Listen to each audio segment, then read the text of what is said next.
Fala pessoal, tudo bom? Bem, aqui é o professor Osvaldo e vamos então para mais uma videoaula de Introdução ao Processo e Requisitos de Software, certo? Hoje mais especificamente falando sobre modelos prescritivos, ok? A gente vai fazer uma rápida introdução antes de entrar propriamente no assunto principal da videoaula. Por que essa introdução? Porque é importante entender alguns conceitos básicos, inclusive alguns deles a gente já viu anteriormente, né? Em nossas aulas anteriores. Então, sem mais delongas, bora partir para falar sobre modelos prescritivos. Bem, pessoal, então vamos lá. Modelos prescritivos são tipos de modelos de processo. Certo? Modelos de processo nos remetem à definição de processo. Processo, definição essa que a gente viu bem no início da nossa disciplina. Né? E nada mais é do que processo, um passo a passo, certo? Né? Um conjunto de atividades, essas atividades muitas vezes estão interligadas, né? Umas são dependentes das outras, né? E essas atividades que vão do começo ao fim para se chegar a algo, geralmente para produzir alguma coisa, né? Um produto que é entregue ao final. Essas atividades para acontecerem, elas precisam de artefatos de entrada, né? Também conhecidos como insumos. Esses insumos são então processados e transformados nesses artefatos de saída, que são entregues. Tá certo? Então, basicamente, o conceito básico é esse, conceito básico de processo.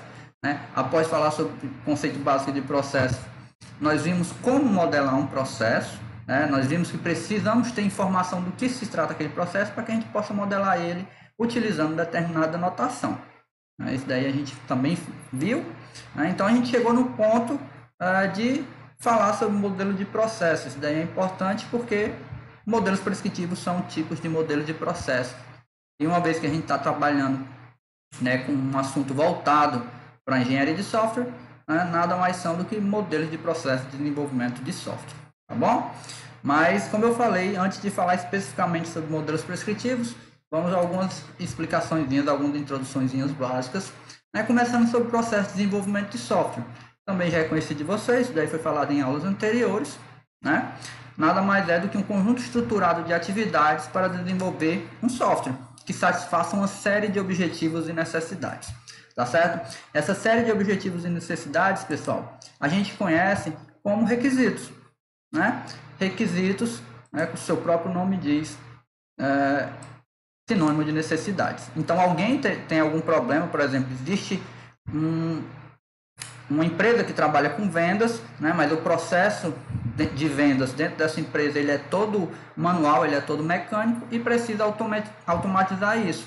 Então, tem-se a necessidade de automatizar aquele processo. Ou seja, né, tem-se um problema e precisa-se de uma solução. Então, vai ter que ser atendido essas necessidades para resolver esse problema. Né? Vai se utilizar um processo de desenvolvimento, então, para desenvolver um sistema de software que atenda essa necessidade. Certo? Então, por definição, o processo de desenvolvimento de software, genericamente, ele é conhecido por suas 4 atividades. Né? Essas 4 atividades que são, primeira, especificação, certo? Segunda, projeto. Terceira, validação. E quarta, evolução. Eu costumo dizer que essas são as 4 fases genéricas, certo? Do processo de desenvolvimento de software. Por que eu digo fases genéricas? Porque vocês vão entender posteriormente, né, à medida que a gente for conhecendo os tipos de modelos de processo para desenvolvimento de software, que todos os modelos existentes, eles seguem essa estrutura. Né? Não quer dizer que sigam tal qual essas atividades, mas todos eles adaptam essas atividades para o seu modelo. Né? Alguns de forma mais rígida, mais estática, né, como por exemplo, o modelo cascata, alguns de forma mais dinâmica, né, trabalhando até de forma iterativa. Uma observação importante que a gente pode falar aqui é que elas são organizadas de forma diferente conforme o modelo de desenvolvimento adotado, que é basicamente isso que eu acabei de dizer para vocês. Né? Dependendo do modelo adotado, ela vai ser uma forma organizada de forma mais rígida ou mais adaptativa. Mas não se preocupem não que a gente vai falar sobre isso daí, né, daqui a pouco, certo? Então, pessoal, para entender um pouco mais sobre o processo de desenvolvimento de software, a gente vai falar sobre cada uma dessas fases individualmente, né, a partir de agora, tá bom? Né, começando pela especificação. A especificação é a primeira fase, Nela, né, você deve ter como insumo os requisitos do usuário, a necessidade do usuário, né, aquilo que é necessário ter naquele sistema que está sendo desenvolvido, que atenda e resolva as necessidades, que atenda as necessidades e resolva o problema desse cliente, tá certo? Então, a especificação é o processo de compreensão e definição dos serviços requisitados do sistema e identificação de restrições relativas à operação e ao desenvolvimento do sistema, tá bom? Aqui é importante destacar alguns termos, certo? Como definição dos serviços, né? E identificação de restrições. Por que eu estou falando isso? Porque a gente vai ver, pessoal, posteriormente na disciplina, quando a gente estiver falando mais especificamente de requisitos, que essas definições de serviços, né, elas nada mais são do que requisitos. Né? Mais especificamente, quando a gente está falando de definição de serviços, né, daquilo que vai funcionar no seu sistema, daquela definição de serviços funcionais, a gente está falando especificamente de requisitos funcionais.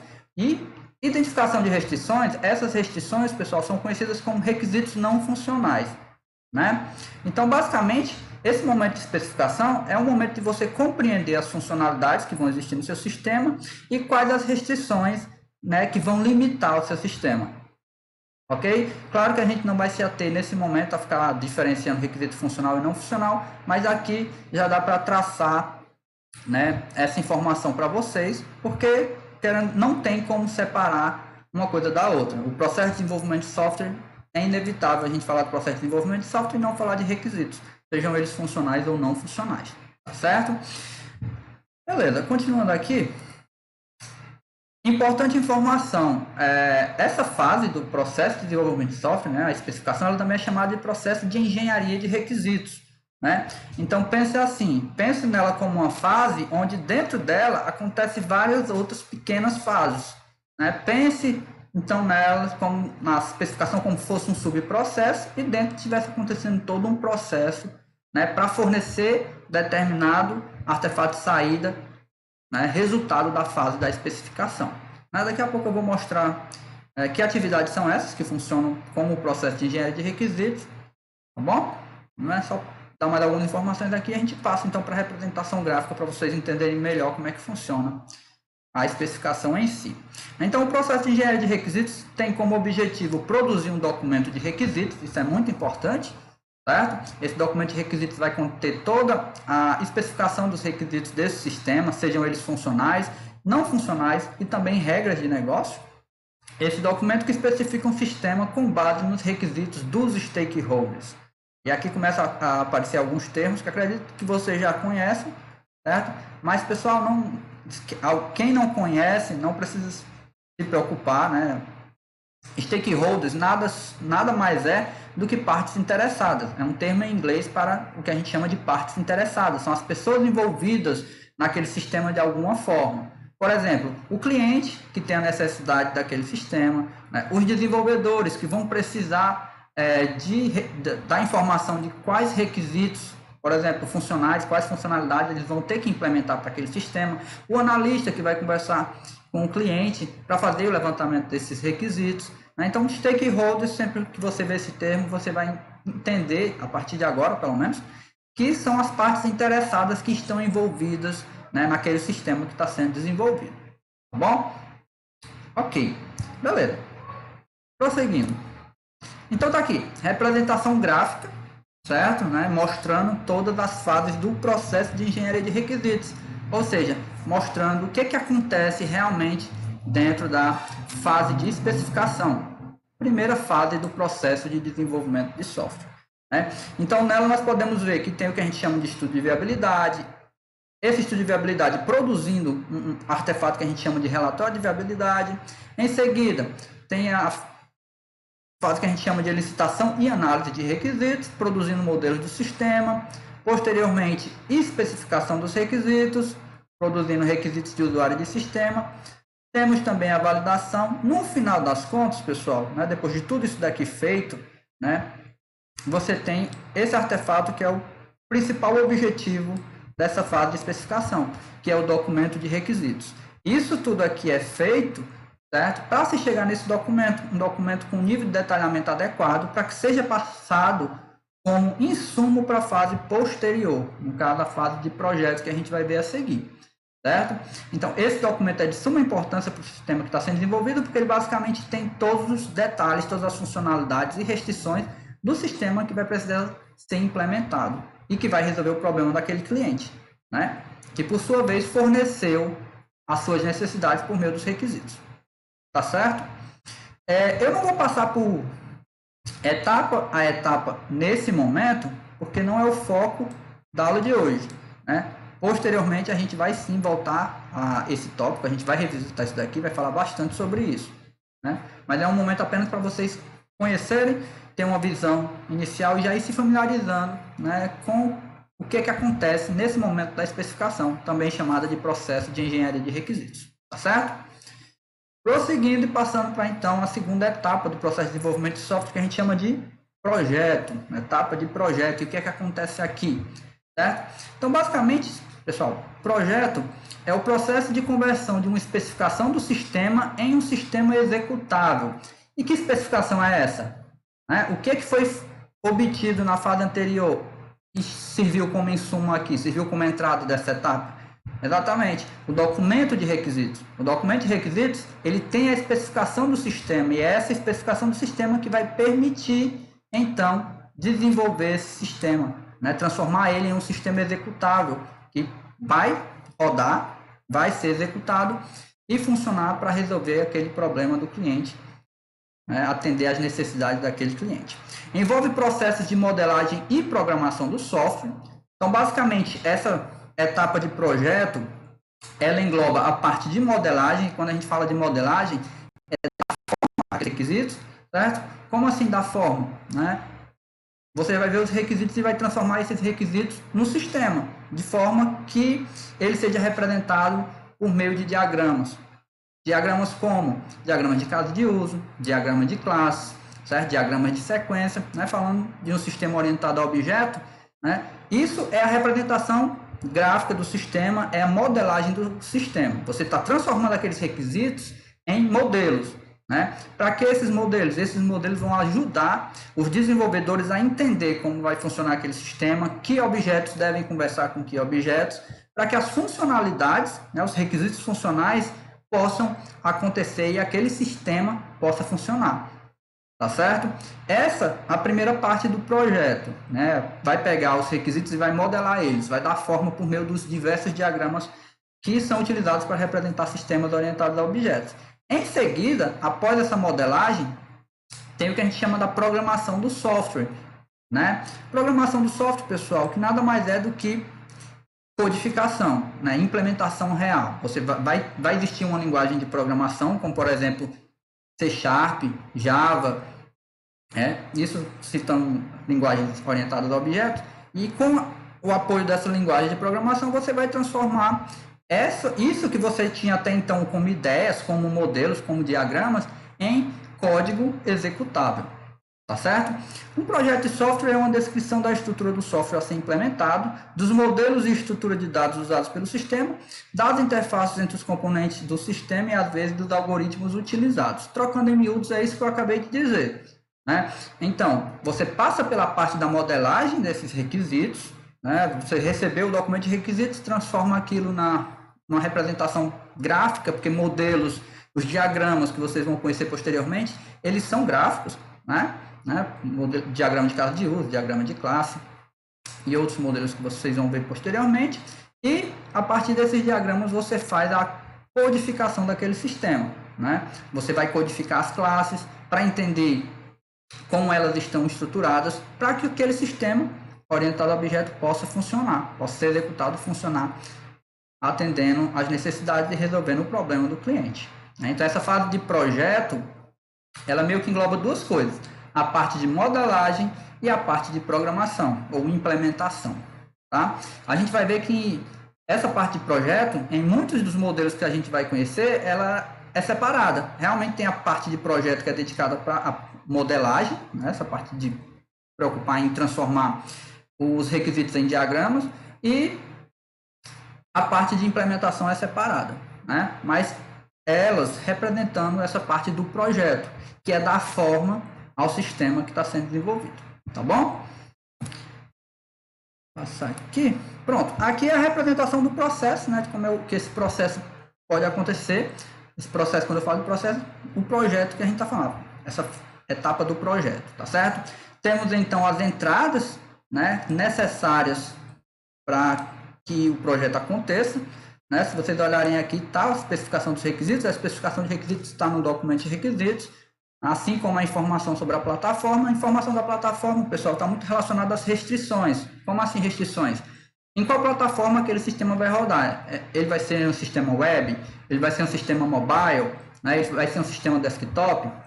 E descrição dos dados, das informações necessárias para se trabalhar o projeto e obter as saídas, né, dessa fase. Então, aqui no exemplo, isso daqui é um exemplo, certo? Então, aqui, as atividades do projeto. Projeto de arquitetura, isso daqui voltado à estrutura do seu software. Projeto de interface, né? Como é que vai ser a comunicação dos componentes do seu software, né? Os componentes em si. Projeto do banco de dados, se o sistema que está sendo desenvolvido tiver algum repositório de dados que seja necessário para armazenar informações. Atualmente, né, praticamente todo sistema tem um repositório de dados, mas aqui e acolá pode ser que tenha sistemas que não utilizem o repositório de banco de dados, então não teria a necessidade de ter essa parte de projeto de banco de dados. E como saídas, então, né, uma vez que a gente trabalhou essas atividades, nós teríamos a arquitetura do sistema, a especificação do banco de dados, a especificação das interfaces e dos demais componentes desse sistema. Né? Para entender um pouquinho mais, né, sobre isso, falar aqui bem rapidamente. As atividades do projeto elas podem variar dependendo do software a ser desenvolvido. Isso daí é claro. Inclusive, elas podem ser mais ou menos complexas dependendo da complexidade do que está sendo desenvolvido. Então, né, no que diz respeito ao projeto de arquitetura, como eu já tinha falado anteriormente, é o projeto que identifica a estrutura geral do sistema, os componentes principais, né, como, por exemplo, se o sistema modular, se ele se divide em subsistemas e como eles se relacionam, porque isso daí diz respeito diretamente ao próximo tópico, que é o projeto da interface. Né? Seus relacionamentos e como estão distribuídos. Isso a arquitetura do sistema. Né? Essa arquitetura do sistema ela pode ser trabalhada em camadas, e aí vocês vão conhecer posteriormente, né, o padrão MVC, Model View Control, e etc. Né? A estrutura do sistema, as classes, como é que essas classes estão organizadas e etc. Né? Projeto interface, identifica a interface entre os componentes do sistema e entenda a interface como a forma de comunicação entre os componentes envolvidos. Nesse momento aqui, o que a gente está se referindo é a forma de comunicação entre os componentes do sistema, certo? Esse projeto de interface aqui está dizendo respeito a isso. Como esses componentes existentes no sistema vão se comunicar, vão trocar informação entre si, tá certo? E, né, falando sobre isso daqui, remete diretamente a alguns diagramas UML, que vocês vão conhecer posteriormente também, que permitem ter uma visão, né, da arquitetura do sistema, dessas interfaces e como elas se comunicam, tá bom? Além disso, também temos o projeto de componente, onde é projetado o funcionamento de cada componente do sistema. Pode ser uma simples declaração da funcionalidade do que se espera implementar. Né? Então, esses componentes são pequenas partes do sistema, pode ser um pequeno módulo, né? Módulo de cadastro, módulo de vendas e etc. Pode ser apenas uma funcionalidade que conversa com outra funcionalidade, e esses componentes que conversam entre si estão precisando, já que precisam se comunicar, é necessário que tenha aquele intermeio da comunicação, ou seja, existe uma interface de comunicação aí, certo? Então, tudo isso daí é pensado nesse momento. Né? Antes de desenvolver, propriamente dito, antes da codificação em si, você tem que projetar, você tem que pensar como é que aquilo vai acontecer. Certo? E tem um projeto de banco de dados. Né? Projeta as estruturas de dados do sistema e como eles devem ser representados em um banco de dados. Depende da existência ou não de um banco de dados, que eu já tinha falado anteriormente. Se existir a necessidade de armazenar informação, de trabalhar com essa informação armazenada, então vai ser necessário um projeto de um banco de dados e como você pode, através do seu sistema, ter essa comunicação com o banco de dados. Né? Mas caso não exista necessidade, porque existem sistemas que não precisam de armazenar informações, embora são bem raros em comparação com sistemas que precisam armazenar, né? Mas existe também esse momento de você se preocupar em projetar esse banco de dados. Né? E para projetar banco de dados também existem diagramas específicos para isso daí, coisa que vocês também vão conhecer posteriormente. Aqui a gente está tendo apenas uma visão geral, né, de fase a fase do processo de desenvolvimento. Tá certo? Prosseguindo, terceira fase do processo de desenvolvimento de software é a validação, né? Também chamada de verificação e validação, tá certo? Nesse momento aqui vai acontecer muito que a gente chama de testes, né? Não são apenas testes que acontecem, certo? Apenas testes, porque quando a gente fala validação, a gente diz que quando acontecem os testes, fica parecendo que é só o momento que você se preocupa em executar as funcionalidades e ver se está funcionando, mas não, vai bem além disso, né? Tem toda a questão de ver se aquilo que está funcionando atende aos requisitos do usuário. Na validação, na realidade, diz respeito a isso, a verificar se aquilo que está sendo desenvolvido atende o que foi pedido, tá certo?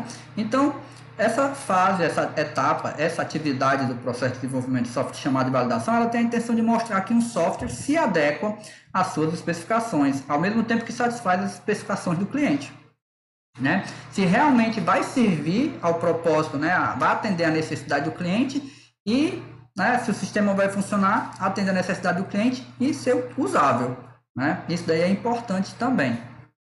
Um sistema que funcione e que seja usável pelo seu público-alvo. Teste de programa é a principal técnica de validação, ou seja, essa questão de testar o sistema em si, certo? E pode envolver processo de verificação como inspeções e revisões em cada estágio do processo, ocorrendo durante e após a implementação, ou seja, durante o momento do desenvolvimento em si, da codificação. Então, assim, já tinha falado anteriormente que acontece uma série de testes, né, como, por exemplo, testes de componentes, onde são testados componentes individuais. Depois de testados esses componentes individuais, né, esses componentes são, então, integrados ao sistema, certo? E verificado nesse momento se, com essa integração, o sistema funciona corretamente, atendendo às necessidades. Se tiver tudo ok, né, após a integração dos componentes, o sistema está funcionando legal, de boas, você passa então para o teste de aceitação. Esse teste de aceitação geralmente é feito juntamente ao cliente, né, aos usuários do sistema. Quando eu falo cliente, pessoal, a gente está supondo que o cliente também vai utilizar o sistema, né? Não confunda cliente com usuário. Geralmente a gente fala cliente que é quem contrata, quem solicita aquele serviço. Mas o cliente também pode ser um usuário daquele sistema, ou seja, alguém que vai usar aquele sistema, tá bom? Então, esse teste de aceitação geralmente vai trabalhar com dados, juntamente com o cliente, para ver se aquele sistema realmente está atendendo a demanda real daquela necessidade, está resolvendo realmente aquele problema. Em qualquer momento, se, por exemplo, o teste de aceitação não passou, né, não deu certo, alguma informação, né, foi inserida alguma informação lá e quebrou na hora da execução, vai ser necessário fazer correção naqueles componentes e vai se voltar então para testar novamente aquele componente, em seguida novamente integrar ao sistema e novamente passar pelo teste de aceitação, tá bom?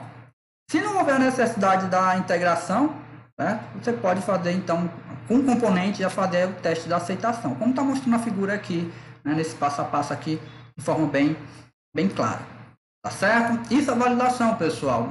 Um momento muito importante, porque aqui você vai se certificar que aquele sistema que está sendo desenvolvido realmente está atendendo às necessidades do cliente, né? Então, se você desenvolver um sistema e não passar por validação, tem uma grande possibilidade daquele sistema não ter sucesso ao ser entregue, tá certo? Então, uma importante fase de desenvolvimento, terceira. E a última etapa do processo de desenvolvimento, certo? É chamada de evolução.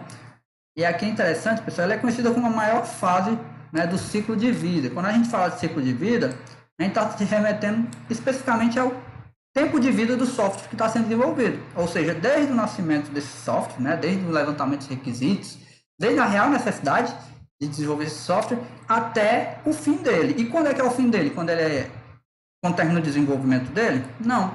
Porque depois que ele é desenvolvido, ele vai passar por modificações. Provavelmente vai passar por modificações. É normal que os sistemas desenvolvidos tenham versão 1.2, 1.3, 2.0.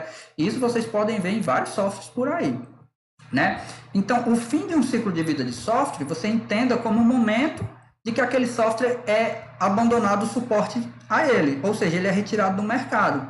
E se ele não é retirado, né, ele está lá, mas não recebe mais atualização, não recebe mais suporte, atualizações de segurança, aspectos de segurança. Tá bom? Então, assim, essa fase de evolução, ela se estende até o fim da vida do ciclo de vida do software, né? Então, enquanto ele existir, enquanto ele receber suporte, pode-se dizer que está passando por evolução daquele software que foi desenvolvido. Tá certo? Então vamos lá. A evolução. As mudanças no software podem ser feitas a qualquer momento durante ou após o desenvolvimento do sistema. Né? Então, assim, a evolução não acontece apenas quando o software já foi desenvolvido e já foi entregue, não. Ela pode acontecer, inclusive, no momento que o software está sendo desenvolvido. Não foi lançado nem a primeira versão e ele passa por alguma evolução. Por quê? Foi identificado novas modificações ou o cliente pediu novas funcionalidades, ali o sistema já está evoluindo. Né? Então, isso é comum que aconteça. Né? Inclusive, a gente vai falar muito sobre essa característica de mudança durante o processo de desenvolvimento de software e quais modelos que se adaptam melhor a essas mudanças. Tá certo? Então, envolve toda a parte de manutenção e melhoria desse software, né? Desse sistema. Evolução é isso. Certo? Manutenção e melhoria do software que está sendo desenvolvido ou que já foi desenvolvido, que está passando por várias manutenções aí. Tá bom? Tem aqui também a representação gráfica de como é que isso acontece, né? Calma, não precisa se assustar com a imagem. Então, assim, basicamente, né, falando especificamente da evolução do software, né, define-se requisitos para aquele sistema, né, avalia os sistemas existentes se atendem àqueles requisitos, ou se não atendem, vai então acontecer o quê? Vai passar por uma melhoria. Por quê? Tem que atender essas necessidades e requisitos. Então, essas melhorias vão ser propostas e o sistema vai ser modificado. Quando ele é modificado, ele dá origem a um novo sistema. Novo sistema, porque a partir do momento que você tinha um sistema e adicionado uma nova funcionalidade, ali é um novo sistema. É uma nova versão do sistema. Tá? Que não foi o sistema totalmente refeito, mas é um sistema novo porque tem novas funcionalidades. Né? E aí, né, quando a gente fala em avaliar sistemas existentes, você pode considerar, né, o sistema que já foi desenvolvido, né, você vai ver se o sistema que já foi desenvolvido tem os requisitos que atendem uma nova necessidade do cliente. Se não tiver, todo o trâmite vai ocorrer para ser feita essa manutenção, essa evolução do sistema. Né, e isso daí vai acontecendo durante todo o ciclo de vida, toda a vida desse software. Tá certo? É um processo bem interessante, né, porque simplesmente você tem algo que foi desenvolvido e pode ser melhorado. É melhor do que você pegar algo que foi desenvolvido, demorou muito tempo para ser feito, né? Todo o trabalho, todo o esforço, jogar fora para fazer uma coisa totalmente do zero novamente. Isso daí seria perca de tempo. Muito melhor você pegar um sistema que existe, dar uma boa manutenção nele, certo? Muito importante salientar, e eu gosto sempre de falar isso, eu gosto muito de bater nessa tecla, que para dar manutenção no sistema, você precisa ter a documentação daquele sistema. Né? Então, durante todas essas etapas que a gente está falando, né, tem uma documentação que deve ser mantida atualizada em relação ao que aquele sistema tem. Né? Toda a arquitetura daquele sistema, todas as funcionalidades daquele sistema, todas as informações que permitam, né, aquele sistema ser manuseado da melhor forma possível. Então, se o time que desenvolveu aquele sistema e entregou ele não é o mesmo time que vai dar manutenção, né, esse time novo que vai dar manutenção, tendo a documentação adequada, tendo a documentação atualizada desse sistema, ele vai conseguir dar manutenção, vai conseguir fazer esse software evoluir, né, de forma adequada. Tá bom? Só aproveitando a deixa aí para dar essa pincelada nessa questão de documentação. Isso, pessoal, né, a evolução é a última das 4 etapas, né, só para fechar aqui as 4 etapas do processo de desenvolvimento e a gente poder falar então dos modelos de processo de software em si. Né? É importante entender as etapas do processo de desenvolvimento de software, por quê? Porque os modelos de processo de software adaptam aquelas etapas, aquelas 4 etapas. Certo? Então, a partir de agora, a gente vai falar sobre esses modelos de processo de software. Beleza? Então, pessoal, né, os modelos de processo de software, como o próprio nome diz, eles modelam o processo de desenvolvimento de software. Então, basicamente, né, quando uma organização que trabalha desenvolvendo software, desenvolvendo sistemas de software, vai desenvolver um novo sistema, né, vão ser observadas as características desse sistema, né, se é um sistema onde está muito bem definidos os seus requisitos, ou se já se sabe que, pela complexidade daquele sistema, ele pode sofrer modificações no decorrer do processo de desenvolvimento, e tudo isso, todas essas características aí, elas sinalizam e indicam qual o melhor modelo a ser seguido para desenvolver aquele sistema, né?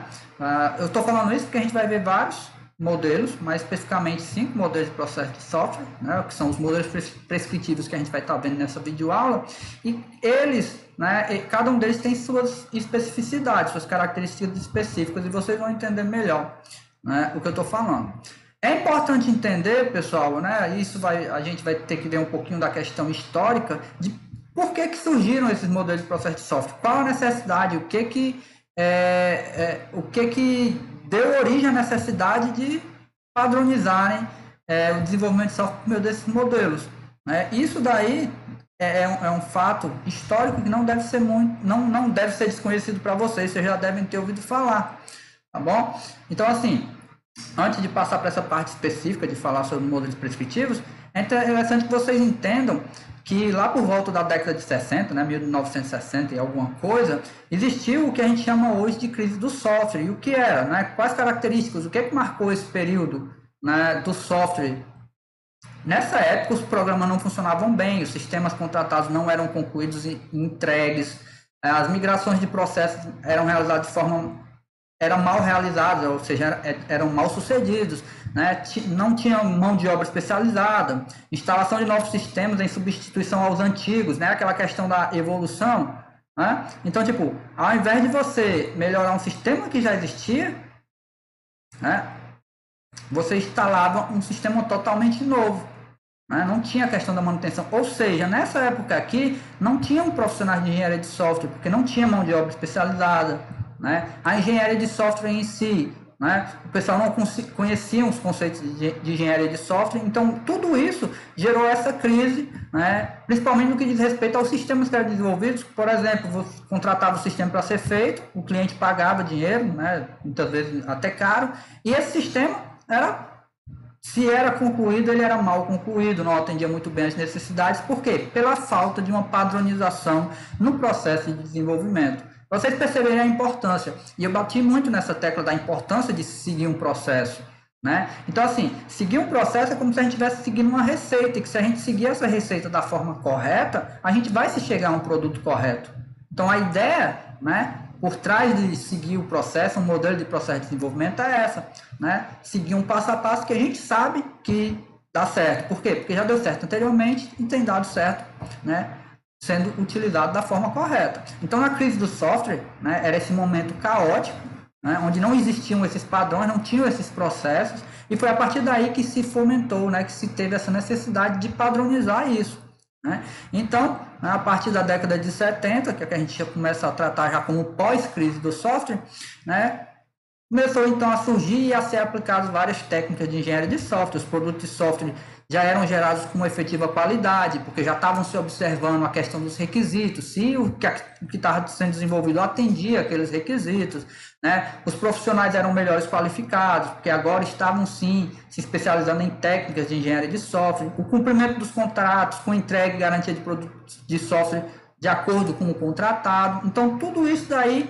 né, a partir desse momento, dessa crise, né, a partir de um momento de crise, começou-se a surgir soluções, né? Foram oportunidades de soluções que foram surgindo, e a partir de então, né, a engenharia de software começou a ganhar força, e foi aí que então começou a surgir então os primeiros modelos de processo, né? E os primeiros modelos de processos que surgiram é o que a gente chama de modelos prescritivos. Eu vou falar mais sobre eles a partir de agora.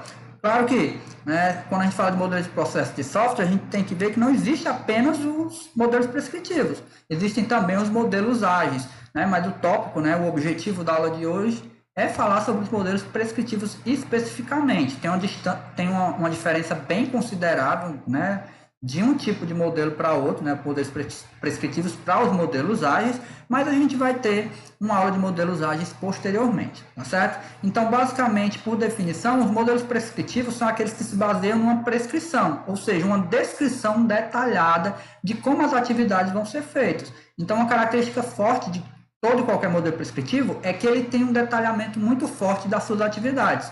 Como, por exemplo, quem realiza aquela atividade, o que acontece naquela atividade, o que se precisa para realizar aquela atividade, então o papel necessário para a atividade, o insumo necessário e qual a saída daquela atividade. Toda essa questão de detalhamento, aí focando muito nessa rigidez de detalhamento, é o que a gente considera de prescrição, e por isso que o nome desses modelos de processo são chamados de modelos prescritivos. Foram os primeiros que surgiram após a crise do software, né?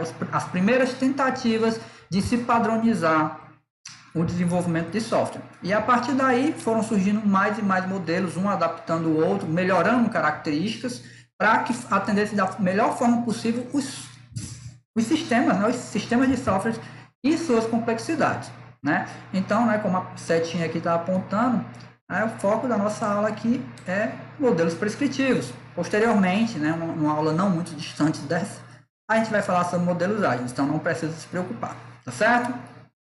Então, só pular essa parte aqui que a gente já falou. Modelos prescritivos, né, de acordo com o nosso colega Pressman aqui, nosso livro de cabeceira, como eu costumo brincar, basicamente diz o seguinte: esses tipos de modelo prescrevem um conjunto de elementos de processo que incluem ações de engenharia de software, tarefas, produtos de trabalho, garantia de qualidade e mecanismo de controle de mudanças para cada projeto de desenvolvimento de um sistema de software, né? Então, né, contém uma descrição detalhada daquele modelo, de tudo que, né, compõe aquele modelo, para que esse processo possa ser seguido de forma adequada, dando origem a um sistema de software, né, com qualidade, tá certo? Então, definiçãozinha básica aqui, isso aqui tirada diretamente da literatura, tá bom? Esses modelos foram os primeiros, eles surgiram para colocar ordem naquele caos da crise do software, que falamos anteriormente, e embora sejam considerados modelos tradicionais, certo? Não devem ser considerados como totalmente estáticos, e muita gente acha que por eles serem prescritivos, né, ter uma rigidez de detalhamento, acham que eles são totalmente estáticos, ou seja, não se permitem adaptabilidade, não atendem bem a mudanças, e isso não é verdade, né? Inclusive eu falo aqui, ó, mas sim é um processo dinâmico adaptável ao pessoal, né, a equipe que está desenvolvendo, ao problema, a complexidade, né, do software e ao projeto de desenvolvimento do software que está sendo realizado. Então, realmente tem modelos bem rígidos, né, com estrutura bem estática, que não, por exemplo, quando você passa para uma fase posterior, não permite voltar para uma fase anterior. É o caso do primeiro modelo que a gente vai ver daqui a pouco, mas existem outros que sim, eles se adaptam melhor a mudanças, né, eles são um pouco mais dinâmicos, certo? Claro que respeitando a característica da prescrição, nível de detalhamento adequado para se seguir aquele processo, aquele passo a passo da forma correta, tá bom? Aqui algumas informações, né, interessantes, e aqui eu apresento para vocês já de antemão os 5 modelos prescritivos que a gente vai conhecer nessa videoaula. Acredito que alguns deles vocês já ouviram falar anteriormente, né, de semestres anteriores, né, não são tão desconhecidos, de repente você conhece algum deles, alguns não, mas aqui você vai ter a oportunidade de ver características de todos eles. Claro que a gente não vai dedicar a aula todinha porque, tipo, todos eles levariam até uma aula toda para se falar sobre isso, se a gente realmente fosse seguir toda a prescrição detalhada de cada um deles. Mas, a título de conhecimento, a título de ter uma visão geral, a gente vai conseguir cumprir, sim, esses 5, né, nessa videoaula, tá bom? Começando, então, pelo modelo cascata, né, que foi um dos primeiros a surgir, né, o modelo cascata, também conhecido como modelo clássico, né, devido, né, ter sido um dos primeiros, do inglês waterfall, né? E por que tem esse nome cascata? Se vocês observarem aqui, pessoal, a estrutura dele é como se fosse uma cascata, por isso esse nome, tá bom? Ele tem algumas características bem específicas, como por exemplo, ser sistemático e sequencial, né?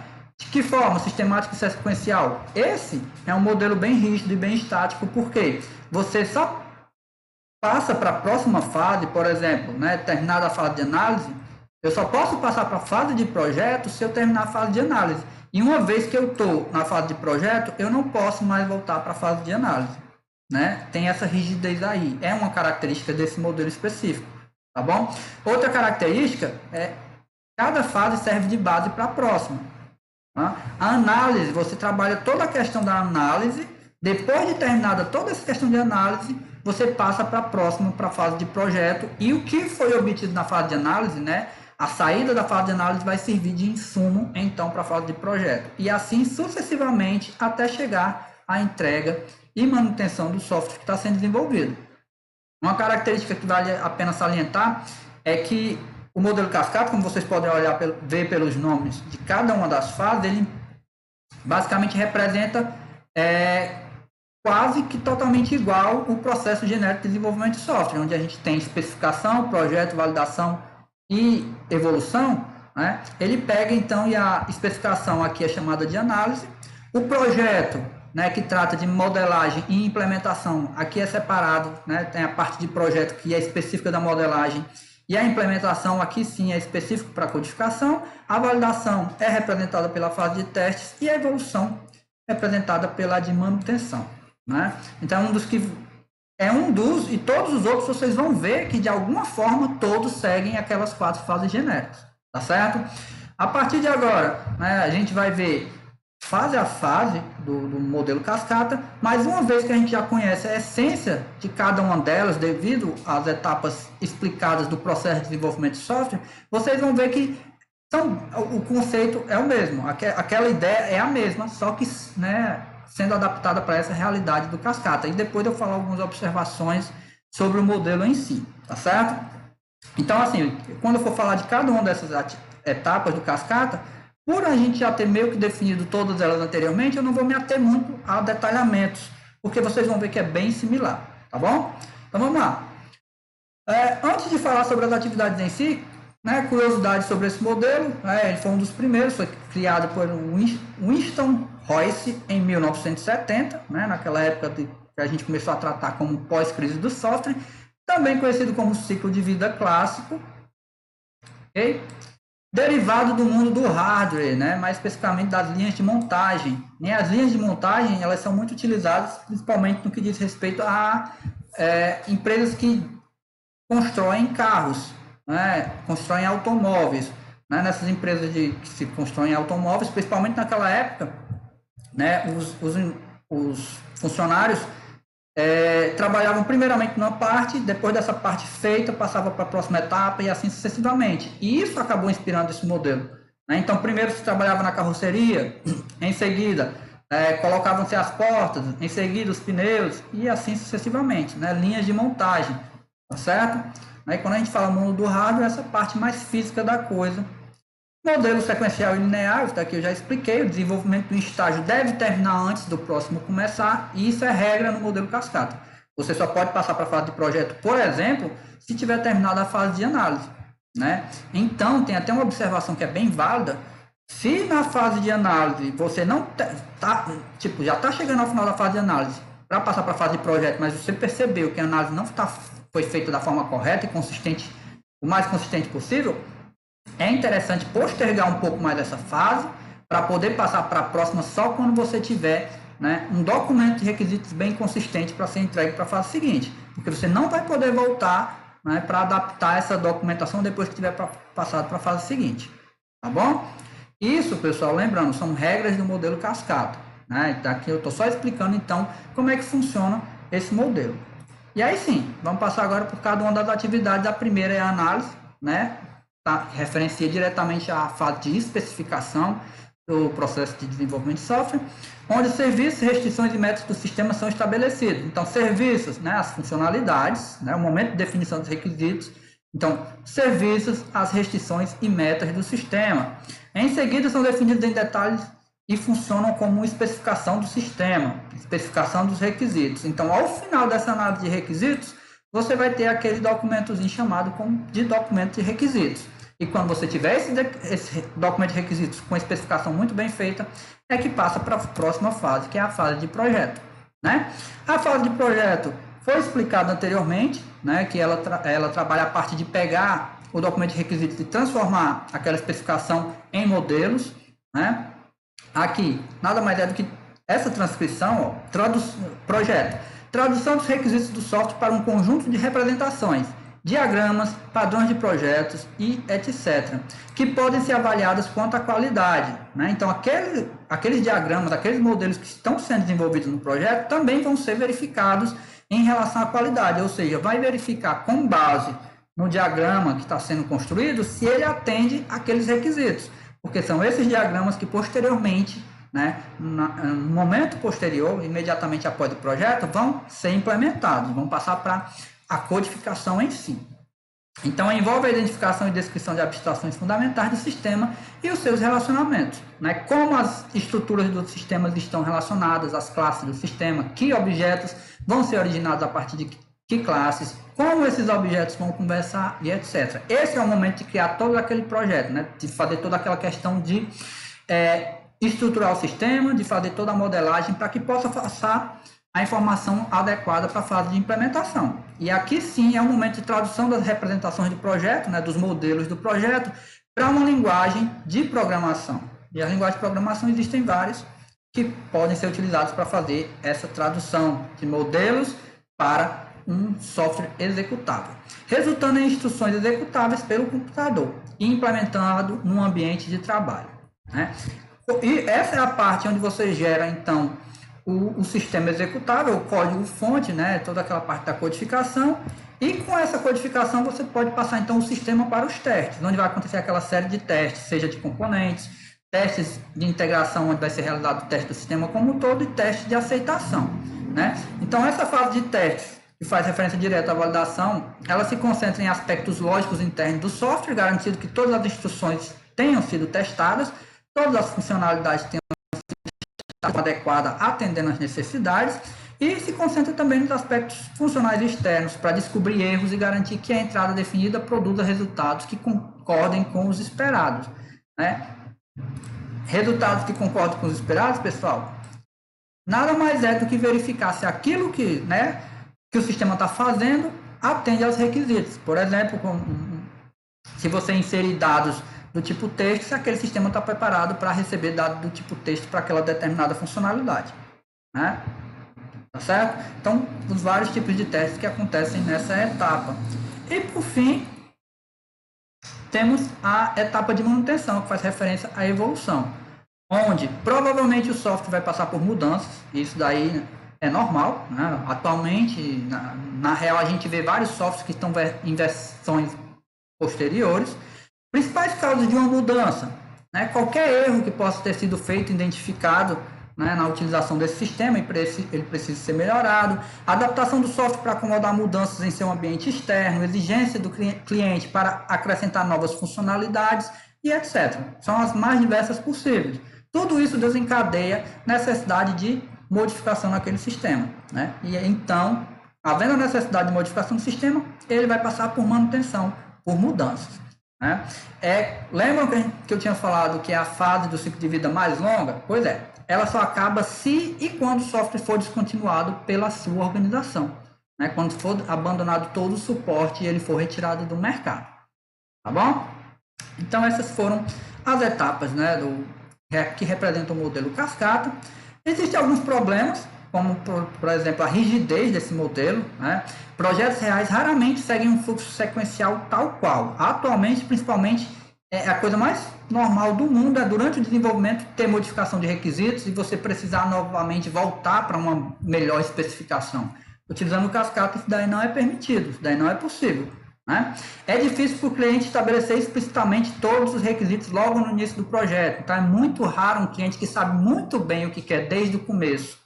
Porque se ele já soubesse tudo o que queria no sistema, provavelmente não teria o risco de ter mudanças no decorrer do desenvolvimento. E aí poderia utilizar o cascata da forma adequada. Mas não, raro é isso acontecer. Normalmente o que acontece é que no meio do desenvolvimento o cliente, né, forneceu novas informações, entendeu melhor o que ele quer, e aí o requisito tem que mudar, tem que novamente passar por especificação. Isso aí já quebra um pouco o ritmo do cascata. Então, isso é problema. Essa rigidez do cascata é problema. Claro que lá no início, quando não tinha abordagem nenhuma, essa foi uma das soluções que surgiu, né? Claro que hoje em dia, atualmente, a gente tem uma diversidade de modelos que se adaptam melhor à mudança, né? Um outro problema, pessoal, é a questão de desenvolvedores ociosos. Uma vez que, quando o analista está na fase de análise, os desenvolvedores estão alocados para aquele projeto, eles só vão começar a trabalhar posteriormente. Então, enquanto o analista está na fase de análise, os desenvolvedores que estão prontos para a implementação estão lá esperando chegar a modelagem, né, os diagramas, para que eles possam começar o desenvolvimento. Enquanto isso, eles estão lá parados, né? Claro que tem formas para tratar isso, mas é um dos problemas do cascata também. Outra coisa é que o cliente só vai ter acesso ao sistema, né, em fases bem posteriores, né, diferente de, por exemplo, modelos que trabalham de forma incremental, onde a cada incremento o cliente pode ter acesso àquele novo incremento que está sendo inserido. Mas vale ressaltar que, embora ele tenha essa série de considerações, né, algumas bem rígidas, né, ele ainda é melhor do que nenhuma abordagem, porque ele ensina vários conceitos bem válidos, né, como, por exemplo, imposição de disciplina, onde você tem que seguir muito bem as atividades em uma determinada fase para passar para a posterior, porque a posterior só vai ter sucesso se a anterior tiver sido realizada de forma adequada. Tal também planejamento e gerenciamento do que está sendo feito em cada uma dessas etapas, certo? A implementação do produto deve ser postergada até que os objetivos tenham sido completamente entendidos. Isso daqui eu falei anteriormente. Se uma fase não ficou muito bem estabelecido o objetivo daquela fase, é melhor que você atrase um pouco o começo da próxima e entenda melhor os objetivos daquela fase, né, do que passar para a próxima, sendo que não pode voltar mais depois.